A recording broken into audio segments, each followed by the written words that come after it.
how and why these cities and Sumer were destroyed. For 50 years, Samuel Noah Kramer was the undisputed voice of the Sumerians. But what if he was hiding their biggest secret? Just before his passing, he urged the world to please listen. He had found a terrifying connection between their grand ziggurats and their simple grain receipts. It was a hidden language, a system designed to blur the line between a god's will and a king's command. Kramer's final revelation wasn't about ancient mysteries, it was about the invention of mass control, a 5,000-year-old psychological tool we never escaped. When a receipt reads like a hymn. Samuel Noah Kramer was not a treasure hunter. He wasn't the kind of guy who kicked down tombs and dodged traps. His world was quieter, dustier, and to him infinitely more exciting. He didn't search for gold, he searched for firsts, and he found them in the most unlikely of places. Simple, humble, baked clay tablets. Born in the Russian Empire in 1897, Kramer's family eventually settled in Philadelphia. He became a scholar, an academic, a man who could get lost in a single word for days. And that's putting it lightly. He dedicated his entire life to one of the hardest jobs imaginable, becoming an Assyriologist. His specialty? The Sumerians. What most people don't realize is that when Kramer started, the Sumerians were basically ghosts. We knew of them, but they were a puzzle. Their language, cuneiform, was a nightmare. It wasn't like anything else on Earth. It's an isolate language, meaning it has no known relatives, no cousins, no ancestors.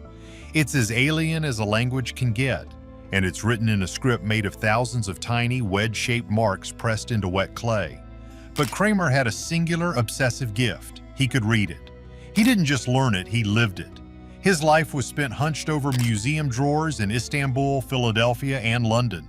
He was a detective of the ancient mind, painstakingly fitting together broken fragments of clay. Imagine a 10,000-piece jigsaw puzzle where 90% of the pieces are missing, the box cover is gone, and all the pieces are the same color. That was his job, and he succeeded. Kramer is the man who gave the world "History Begins at Sumer." This wasn't just a catchy title, it was the literal truth. Through his translations, he introduced us to, well, almost everything. He found the first schools, the first legal code, the first proverbs and fables, the first love song, the first story of a great flood written centuries before the one in the Bible, the first epic hero Gilgamesh, the first tax cuts, the first time a ruler was called a shepherd of his people. He gave us their gods, their kings, their poems, and their thoughts. He translated tens of thousands of tablets. But here's the catch. The vast majority of these, maybe 95% of the hundreds of thousands of tablets we found, weren't epic poems. They were, to be blunt, boring. They were the spreadsheets of 5,000 years ago. Thousands and thousands of receipts for barley, lists of workers and their daily beer rations, contracts for selling a field or a donkey, warehouse inventories.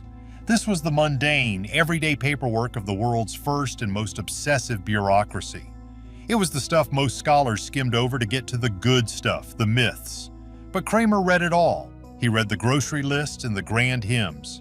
And because he was one of the only people on Earth who had both the grand, sacred myths and the boring, everyday receipts rattling around in his head at the same time, he found something. He started noticing something off. A phrase, a word, a number that had no business being there. He'd be translating a dry, dusty list of grain deliveries for the temple, and suddenly a line would jump out at him, a phrase copied almost exactly from a high holy hymn to the god Enlil, the great mountain who separates heaven and earth. It was like finding a line from a sacred prayer embedded in a modern-day tax form. At first, he must have thought he was just tired. Scribes were human, right? Maybe they got bored. Maybe their hands slipped and they wrote a line from a prayer they'd been forced to memorize in school. A mental doodle. But it kept happening. And get this, it wasn't random. It was a pattern. Across different cities, from Ur to Nippur to Uruk, separated by decades or even centuries, the same patterns repeated. The same sacred language was systematically, carefully woven into the most practical, non-religious texts. The same divine numbers, 3, 7, 12, 60, popped up in ration lists in ways that were just too deliberate. He started calling them the sentences that wouldn't let go. They haunted him. Why would a scribe recording the delivery of 10 bushels of grain use the exact same formal grammatical structure used to describe an offering to the moon god Nana? This was the first thread. It was a wow factor that only a man like Kramer could have seen. What most people don't realize is that these two types of writing were usually studied by different experts. The literary scholars read the myths, and the economic historians read the receipts. Kramer was one of the few who mastered all of it. And in his mind, two worlds were colliding. He realized this wasn't a mistake. It wasn't a coincidence. It was a design. This was the first hint of the true, hidden knowledge of the Sumerians. They weren't just recording their world, they were structuring it. They were using language to do something incredible, and as he would discover, something terrifying. Kramer's discovery, this linguistic echo in the clay, posed an unsettling question. If the line between sacred and secular, between a god's will and a government's tax code, was this blurry from the very beginning, what did that mean for history? What did it mean for us? He suspected the answer wasn't on the tablets alone. The tablets were the script. He had to look at the stage. But this linguistic puzzle was just the first step. The next revelation was written not in clay, but in millions of tons of brick. The three-dimensional text. When Samuel Noah Kramer turned his attention from the small handheld clay tablets to the towering ruined skeletons of the ziggurats, the pattern he had found exploded from 2 dimensions into 3. These structures weren't just buildings. They were the skyscrapers of the ancient world, man-made mountains of solid brick rising from the flat, flood-prone, unforgiving Mesopotamian plain. And that's putting it lightly. The most famous, the great Ziggurat of was a monster. We're talking a base over 210 feet long by 150 feet wide. It rose in 3 massive sloped terraces reaching a height of probably over 100 feet. And it was solid. It was built from millions of baked bricks. Historians estimate it took a workforce of thousands toiling for decades to complete it. But here's the catch. It wasn't a pyramid, it wasn't a tomb for a king, and it wasn't a palace. What most people don't realize is that a ziggurat is basically a platform. The top was tiny, a small, beautiful shrine that was supposed to be the waiting room for the city's god. It was the stairway to heaven they talk about. So here's the deal. Why? Why build something so mind-bogglingly enormous, using so many resources, so much food, so much labor, for a building that nobody lived in and only a handful of priests could ever enter? Kramer, looking at the construction logs from that city, found his stray sentences again. And get this, the administrative logs, the ones describing the hauling of bitumen for mortar and the counting of bricks, use the same ritual verbs as the hymns praising the god. Verbs like to purify, to make glorious, to bind heaven and earth. The crazy part is, the Sumerians weren't just building a temple, they were enacting a myth. They were building their worldview into a physical, unmissable object. The ziggurat was a 3-dimensional text, a monument that could be read just as clearly as a tablet. Think about it. Each terrace, they believe, represented a level of the cosmos. The lowest terrace was the earth, the world of men. The middle levels were the realm of the stars and the atmosphere. And the highest, the tiny shrine at the very top, was the realm of the gods. When a priest, or on a very rare holy day the king, climbed those 3 massive 100-step stairways, they weren't just walking. They were performing a ritual. They were visibly ascending from the human world to the divine. This was a wow factor of social engineering. The ziggurat was a constant physical reminder to every single person in the city of their place in the universe. You, the farmer, the potter, the soldier, you're down here, on the ground level, in the dirt. The gods are at the top, and the king and his priests are the only ones with the staircase. It was propaganda in stone, and it was brilliant. But it went even deeper. Engineers studying the Ziggurat of found strange, narrow holes that ran all the way through the solid brickwork. For decades, they called them weep holes, assuming they were for drainage to let the massive core breathe or to let rainwater out. But Kramer's work suggests something else. The ziggurat was meant to be a pure mountain, And in the myths, the pure mountain is a source of life, a place where springs flow. What if these holes weren't for drainage? What if they were for ritual, to let water weep from the mountain, to make the building perform its role as a divine living object? The tablets and the ziggurat weren't two separate things. They were the hardware and the software of the same operating system. The tablets provided the code, the sacred words, the rituals, the divine justifications, the math. The ziggurat was the interface, the massive, unmissable three-dimensional proof of that code. Let's break that down. Every day, a worker would go to the ziggurat construction site. He would be given a ration of beer and bread, a payment that was recorded on a small clay tablet. That very tablet might contain a stray sacred word, linking his work directly to the gods. He would then spend all day hauling bricks up the side of the ziggurat, physically building the very object that proved the god's power and the king's authority. He was, in effect, building his own cage and getting paid in beer to do it. Kramer realized that the Sumerians had achieved a perfect feedback loop. The writing justified the building, and the building visualized the writing. Together, they created a reality that was impossible to question. How could you argue with a mountain of brick? How could you doubt a system that was so perfectly ordered, from the words on a receipt to the shrine in the sky? The system was brilliant, but it was also fragile. It depended entirely on a small, elite group of people who could read and write the code.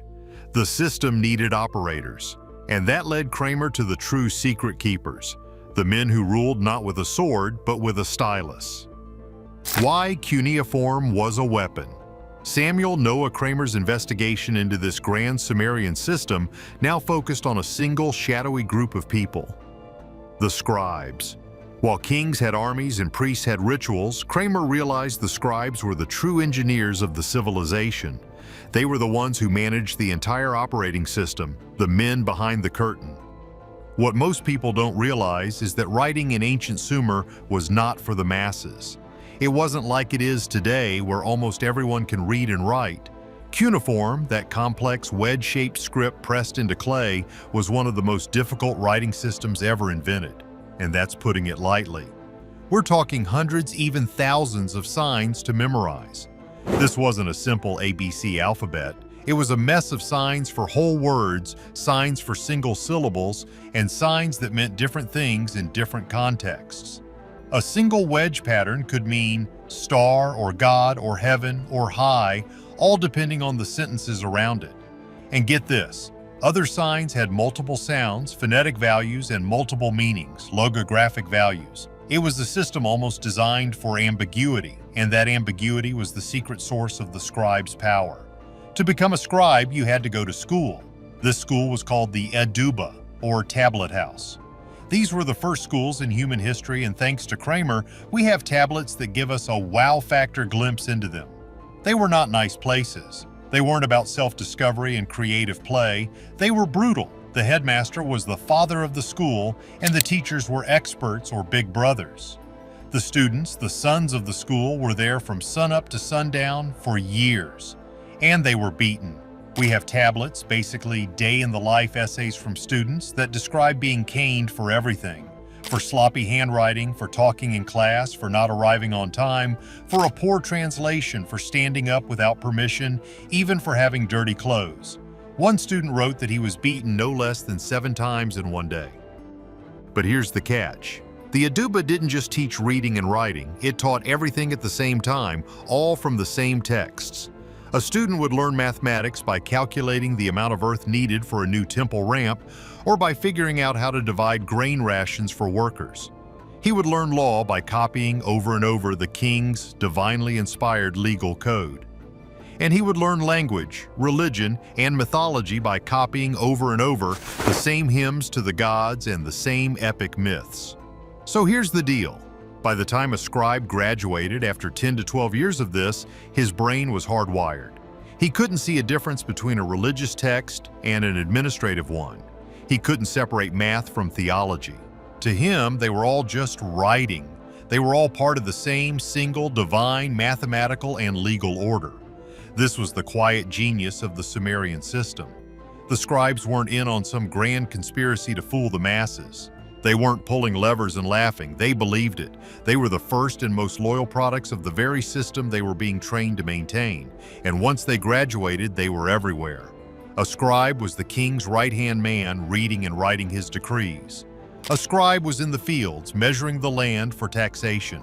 A scribe was at the docks counting the jars of oil coming off a boat. A scribe was in the warehouse counting the beer rations for the workers. A scribe was in the temple writing the hymns for the priests. A scribe even stood at the city gates checking trade caravans against a clay tablet that listed their expected cargo. This tiny elite group, probably less than 1% of the entire population, was the central nervous system of the entire state. They held the keys to the kingdom. Because of the ambiguity of cuneiform, only a trained scribe could tell you what a tablet really meant. Does that sign mean God or star? The scribe decides. Does this legal text really mean the king has the right to take this land for the temple? The scribe interprets. Does this warehouse list really short 3 bushels of barley? The scribe does the math, the same divine math he learned in school. Kramer realized that the scribes had the power to write reality into existence. When a scribe wrote on a tablet that the king was the beloved shepherd of the god Enlil, it wasn't a poetic flourish. It was a legal and divine fact, recorded for all time by the only person qualified to do so. They were the ones embedding the sacred sentences that wouldn't let go into the warehouse receipts, not as a conspiracy, but because to them it was all the same system. The grain in the warehouse belonged to the god. The workers building the wall served the god. The king's tax was the god's due. This was the hidden knowledge Kramer uncovered. The Sumerians had created a class of literate technocrats who blurred the line between bureaucracy and theology until the two were one and the same. They ruled through words, and their words were law. But Kramer's academic view was just one interpretation. His translations opened a door, and what came through it was wilder than he could have imagined. Because what if the gods weren't just metaphors, and the myths weren't just stories? The myth of the worker gods. Noah Kramer did the hard work. He translated the texts. He gave the world the raw data. He presented the Sumerian king list, a tablet that lists rulers who reigned for thousands of years. He translated the Atrahasis, the story of the great flood and the creation of mankind. He gave us the Enuma Elish, the epic of creation. Kramer, the careful academic, saw all of this as powerful, beautiful mythology. He saw it as the Sumerians' poetic attempt to understand their world. But what if it wasn't? What if the Sumerians weren't speaking in metaphors? What if these myths were not myths at all, but reports? This is the wild theory that Kramer's own work made possible. Other researchers, most famously Zecharia Sitchin, looked at the exact same texts Kramer translated and came to a very different conclusion. So, here's the deal. The wild theory goes like this. The Sumerian gods, Anu, Enlil, Enki, were not spiritual, invisible deities. They were flesh and blood, physical, advanced beings. The texts call them the Anunnaki, which literally translates to those who from heaven to earth came. This theory claims the Anunnaki were aliens from a planet in our own solar system, a so-called 12th planet named Nibiru, which has a long elliptical orbit that brings it near Earth every 3,600 years. And get this, the story says they didn't come here for enlightenment, they came here for gold. Not for money, for survival. Their home planet Nibiru was supposedly losing its atmosphere, and their scientists decided that a shield of superfine, suspended gold particles in their upper atmosphere was the only way to save it. The crazy part is, modern NASA scientists have proposed using gold dust to shield satellites and spacecraft from radiation. It's a wow factor connection. So the Anunnaki came to Earth and they found vast amounts of gold. But mining it was hard work. The worker gods, a lower class of Anunnaki called the Igigi, were put to work in the mines, likely in Africa. After centuries of this brutal labor, the Igigi rebelled. Kramer himself translated the Atrahasis, which describes this. It says the gods set fire to their tools and surrounded the great house of Enlil. This was a crisis for the Anunnaki leaders. Their gold project was about to fail, so the chief scientist Enki had a brilliant and terrifying idea. He proposed creating a worker, a Lulu, a mixed one. The text translated by Kramer detail this. Enki says, "Let us create a primitive worker. Let him bear the yoke. Let him carry the toil of the gods." The Anunnaki, using their advanced knowledge of genetic engineering, would take a primitive hominid already on Earth and upgrade it. They would mix their own essence with the essence of the most advanced ape-man. The result? The Adamu, literally the Earthling. The first human, Adam. According to this theory, this is the hidden knowledge. We weren't born of a divine breath. We were engineered. We were created to be a slave race, designed to do the hard labor the gods themselves refused to do. This, the theory claims, is why the Sumerian texts are so obsessed with work, with lists, with rations, with serving the gods in their temples. It's not religion, it's a labor contract. This theory reframes everything. The ziggurat, not just a symbol. It was a literal stairway to heaven, a landing pad and command center for the sky gods and their sky boats. The king list, with its insane lifespans? The first kings were actual Anunnaki, or half-human hybrids, who had the incredibly long lifespans of their alien race. Only after the flood did the kingship descend from heaven again, this time with much shorter, more human reigns. And Kramer, he was the man who, without meaning to, gave all this wild theory its ammunition. He was the one who translated the tablets that speak of the gods' terrifying radiance, their melem, a shimmering divine aura that could be worn and taken off. Or, as wild theorists ask, was it a spacesuit? This is the great divide. Was Kramer revealing the world's first, most beautiful metaphors? Or was he, in his final warning to "please listen," trying to hint at something more literal? So, which is it? Is the hidden knowledge about alien gods, or is it something even more profound and much closer to home? History's first programming language. In the final years of his long life, Samuel Noah Kramer put all the pieces together.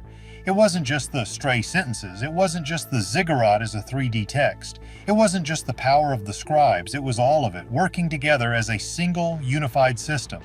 And this, perhaps, is the real hidden knowledge. It's not the wild theory of aliens and gold, it's something more subtle, more dangerous, and much, much closer to home. So here's the deal. Let's ask the question, does it even matter if the gods were aliens or just metaphors? Think about it. Whether they were space captains or just ideas, the result was the same. The system that was built around them was the same. Kramer's true discovery, the one that made him warn the world to please listen, was this. The Sumerians invented the first and perhaps most powerful system of mass control in human history. He had uncovered the pattern in the clay. This pattern was a kind of cultural algorithm, a programming language designed to run an entire society. And the crazy part is, it worked perfectly. He saw it in the numbers. Why were the Sumerians obsessed with the numbers 3, 7, 12, and especially 60? These weren't random. They were the mathematical constants of their worldview. And get this, we still use their base 60 system. Why are there 60 seconds in a minute, 60 minutes in an hour, 360 degrees in a circle? Because the Sumerians 5,000 years ago said so. This is a massive wow factor.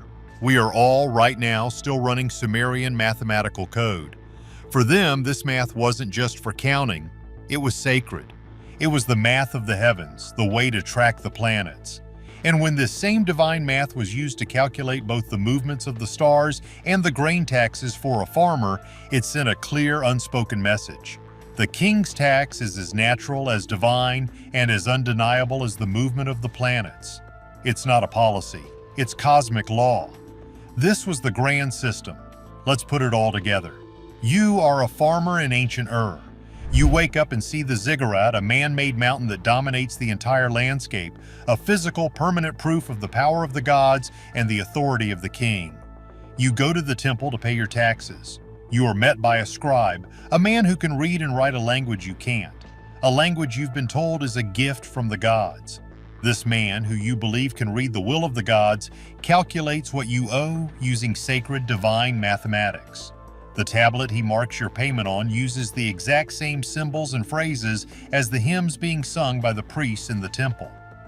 How do you rebel against that? You can't. You can't even think of rebelling. Why? Because the very language you would use, the very numbers you would count with, and the very buildings you see every day all confirm that the system is true. It's not just a system of power, it's a system of reality. This is what Kramer found. The Sumerians' greatest and most hidden invention was ideological engineering. They were the first to understand that if you control the symbols, the writing, the math, the architecture, the story, you don't need to rule by force alone. You can build a prison for the mind, a matrix made of clay where the people themselves are the willing enforcers of their own submission. They didn't just record truth, they manufactured it. This is the hidden knowledge. This is the warning. Kramer's final plea, "Before I die, please listen," wasn't just a plea to be remembered. It was a desperate attempt to tell us what he'd found. He wasn't warning us about the ancient Sumerians, he was warning us about ourselves. He had found the blueprint, the original source code for civilization, and he was terrified that this code was still running. So here's the deal. Is this all true? Did this all happen overnight? Are we missing a key detail? The thing is, Kramer's revelation forces us to look at our own world. Think about it. We are still a civilization that runs on sacred texts. We just call them constitutions, legal codes, stock market reports, and scientific papers. We are still ruled by a small class of scribes. We call them lawyers, programmers, politicians, media personalities, and financial experts who can read and interpret the complex code that runs our modern lives. We still build ziggurats, we call them skyscrapers, government capitals, and media towers that are designed to inspire awe and reinforce the power of the system. Kramer's hidden knowledge is that the system of control isn't new. It's not modern. It's ancient. The Sumerians just wrote the first draft, and we've been living inside their text ever since. Are we living in a system designed 5,000 years ago? Is history just a story we've been told? Let us know what you think. Like and subscribe because the past has more secrets to tell.